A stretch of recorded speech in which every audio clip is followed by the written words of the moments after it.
Yeah, I finally finished Animaniacs. It took me a while. I've had this set since 2017 of Christmas. I believe it's 2017. Maybe it was 2018. I don't even know anymore because that's how long I've had this set.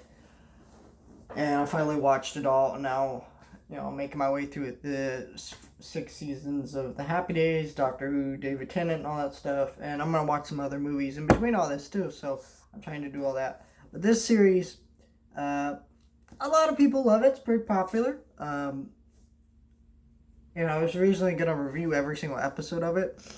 But when you realize that every episode is just like a skit, it's a sketch comedy show, so it's like a different sketch with these characters each time.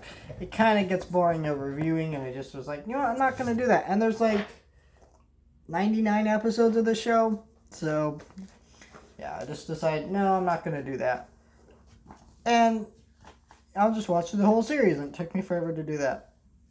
And one of the things that is being a sketch comedy is a very hard thing to do, is make all the sketches funny, and it's impossible.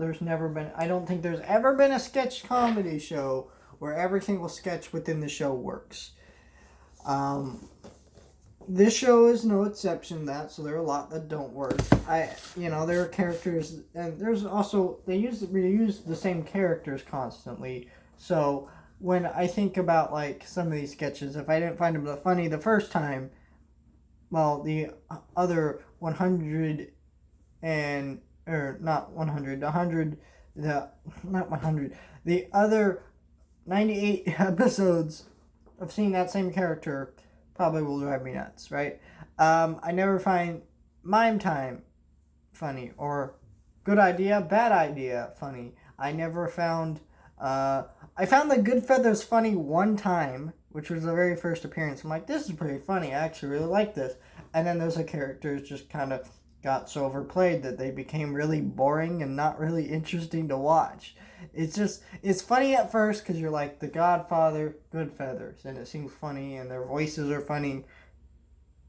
But that's it. That's all that's really funny about them. So when you keep reusing them, it's like, oh my gosh.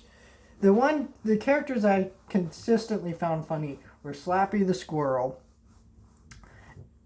the actual trio themselves, Dot, Wacko, Yakko, Dot, Wacko, Yakko, or is it Wacko, Yakko, and Dot, whatever.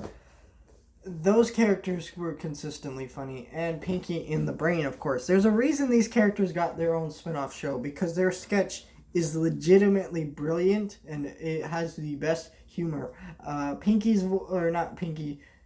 Brain's voice is a parody of Orson Welles, and it is brilliant, and it's just a funny voice. It's brilliant. A lot of the voice acting on the show is incredible, and the best episodes of the show, I would say, are like the Camelot episode.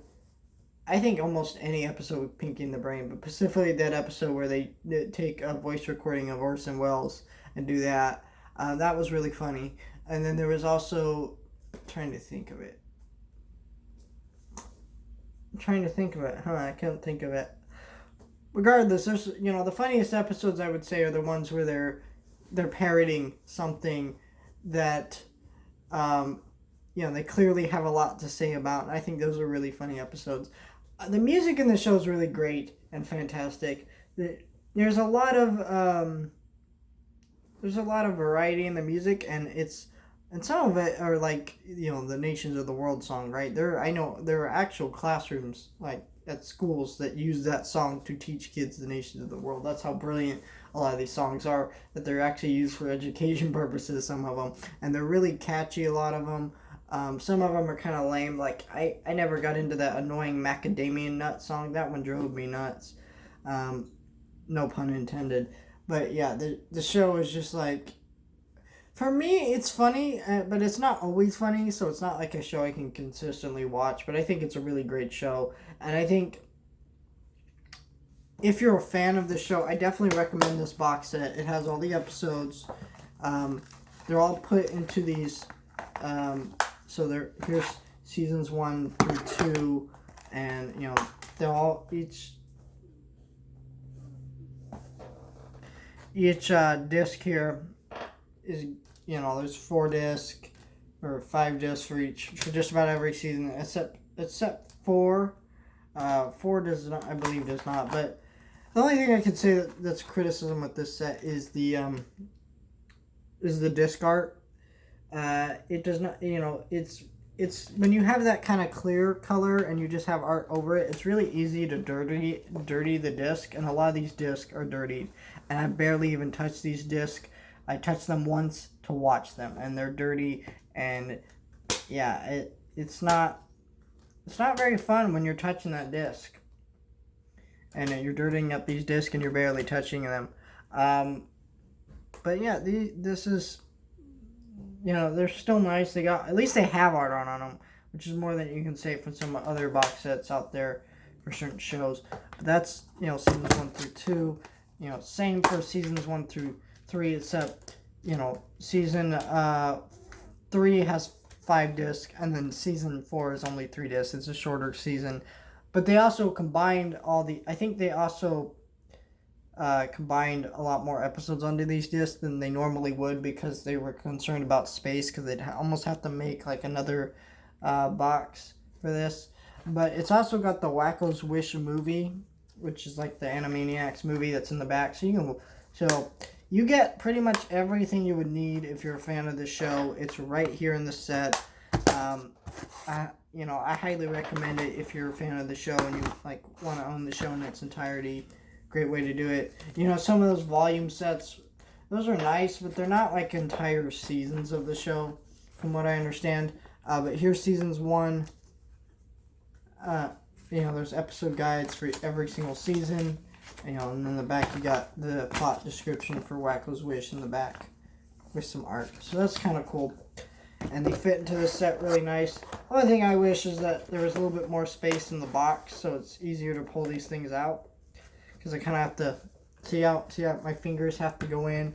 I have to stretch out the box a little bit, slide in this episode guide, because it just doesn't. Because, you know, I bent it because you can't put it in very well. So it needed to be opened up a little bit wider of a box. But regardless, that's a minor thing. This is a great show. Highly recommend it if you haven't seen it. They're supposed to get a reboot on Hulu. At least I heard that was coming out this year, but we've heard no information on it since it was announced, I think last year or a couple years ago. And so, yeah, we don't know much about that. But if that happens, I'll review it and talk about it, but we'll see what happens there.